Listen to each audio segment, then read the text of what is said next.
The trio of Miho, uninterrupted live by request. Let's go.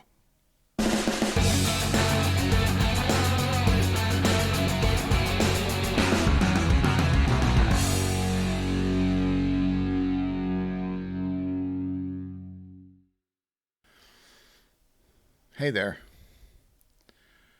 and happy Thanksgiving to those of you who celebrate it.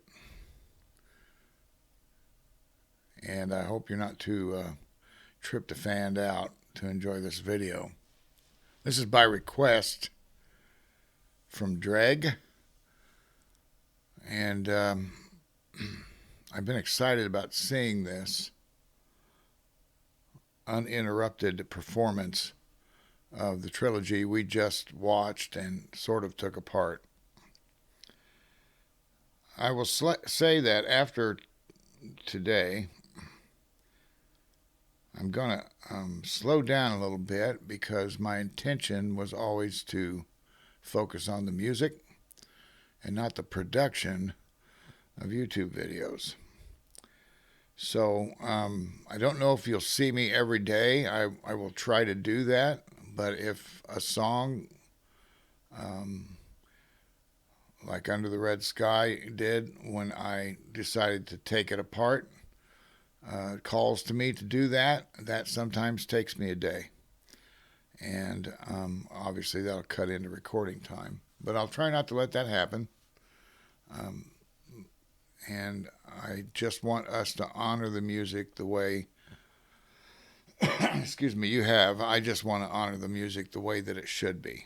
So, in view of that, let me read to you a little bit of what Dreg said about this trilogy.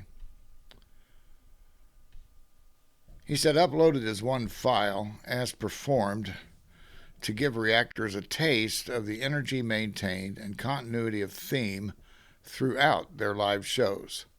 This is also why lyrics are included for all three songs on the trio of Miho upload, to give clarity to their message of determination to survive the apocalypse, embracing the wisdom gained from life's most devastating observations, MDO, and advancing one's own quality of life with the admonition, don't bite the dust. He says the significance of following 80-minute and 12 previous songs is their demonstration of stamina and relentless precision in performance throughout. And we've talked about that a number of times. I've pointed to their precision, their authority over their instruments, and their space on their stage. Attention to detail. The song is "Holy War" is faded after the segue or intro to keep the whole thing to 15 minutes. And because Holy War is such a common first song, reactors have often already seen or heard, but retaining the continuity as performed live, which is fine, because what we're trying to get here is the feel of them moving from one performance to the next without flagging, and don't anybody kid you, performing on stage is exhausting, or can be, and judging by the way these women pay attention to detail and are all over everything they do, they've got to be exhausted when they are done performing. They have to be. Also to honor Miho, who originated the idea of a band such as what Lovebites has become. Acknowledged leader for the duration of her tenure, composed all lyrics for 1/3 of their songs, collaborating on the music with Mao. Though him being a progressive keyboardist, Miho is significantly responsible for the thrash and rock arrangements. I continue to hold Miho in the greatest respect and gratitude for the existence of this wonderful band that is, in my opinion, unsurpassed among all bands I have heard in my lifetime. And I think I said that in the last video when I lost my mind over Golden Destination. And he then lists a number of, Hall of Fame rock and roll bands that he has seen from the 60s and on. He then says, I say this as a musician, songwriter, vocalist, performer, studio and live tech, and facilitator of open mics and jams.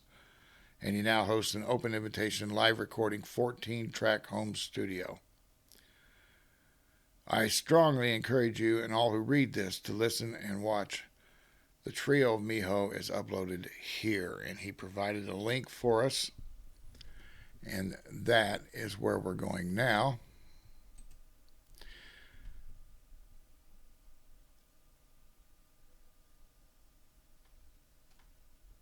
And closed captions turned on. And let's enjoy this together.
Wow.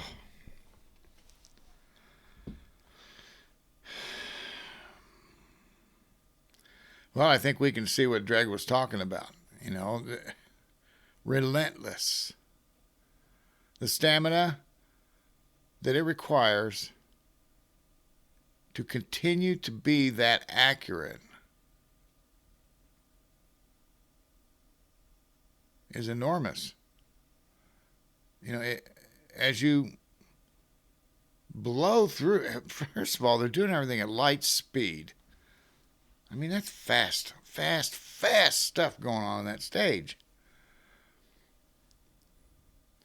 And when they're performing together, when they interact on stage, um, you know, I've always liked that. I always like to see that in rock bands. You can tell they get along, they like each other, they love jamming together at the very least.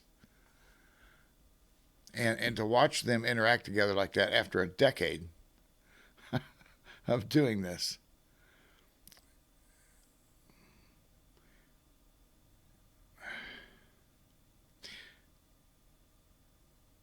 I I noticed something in the first song.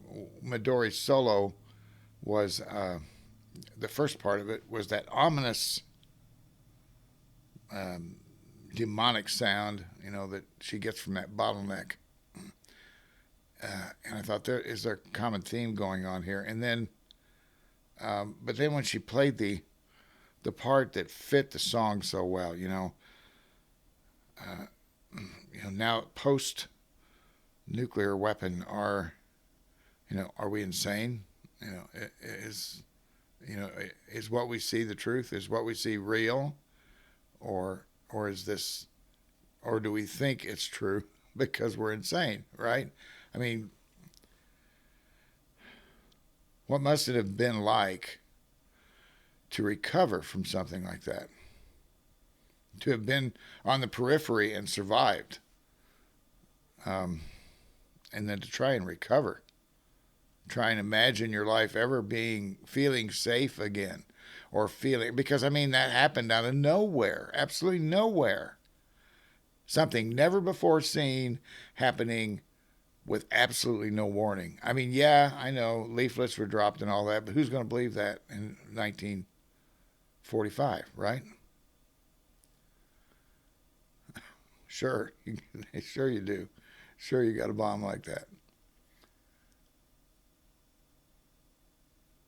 And I think this trilogy, and I understand why people feel like the last song is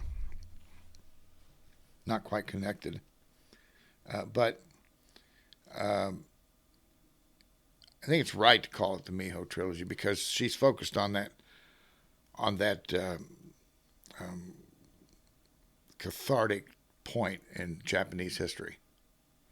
You know, the the the catharsis doesn't just come from the nuclear weapon; it comes from everything that led up to it. Talk about having to re-examine yourself as a people, right? Uh, and and again, that's what I've always um, admired is a terrible word because it's not near what I feel for the Japanese people in terms of their ability to climb out of an insane hole and become the people that they are today. So when you watch a trilogy like this, and when I watch this, I think to myself, when they put their whole self into it, it defines us as a people, not because we want it to, but because we have no choice. I always love watching them perform. My bucket list is short, but they're on it in the form of a trip to Japan and seeing this band in their home environment.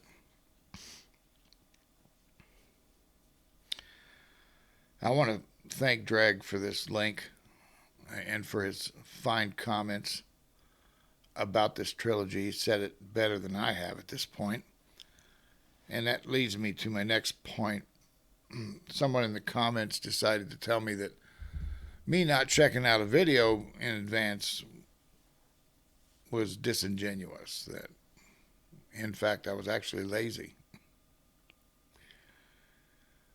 Well, I probably am lazy. I probably am. But that's not why I asked you for information. I do it so that we can interact, and I think most of you understand that. And also, there's a secondary reason.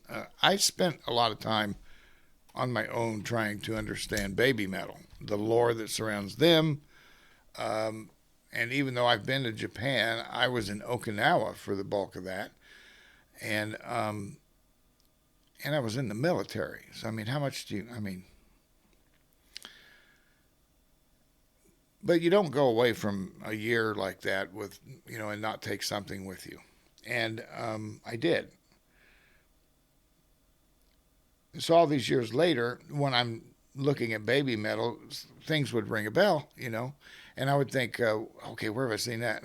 And I'd go dig out information on the band, and something would seem right to me, and the source would seem credible, and then I would get into these comment sections and make these sweeping statements, and somebody would say, well, that's not right, and I'd say, I got it from the horse's mouth, and they'd say, well, you must have got it from the other end, and they'd be right. And that's because there is a plethora of wrong information out there about these bands. Things that people wish were true, things that people hope are true. And we're all guilty of that. I'm quite capable of thinking that way myself. In fact, my analysis of the other night's song may be full of beans. It just might be. Excuse me, that time of year.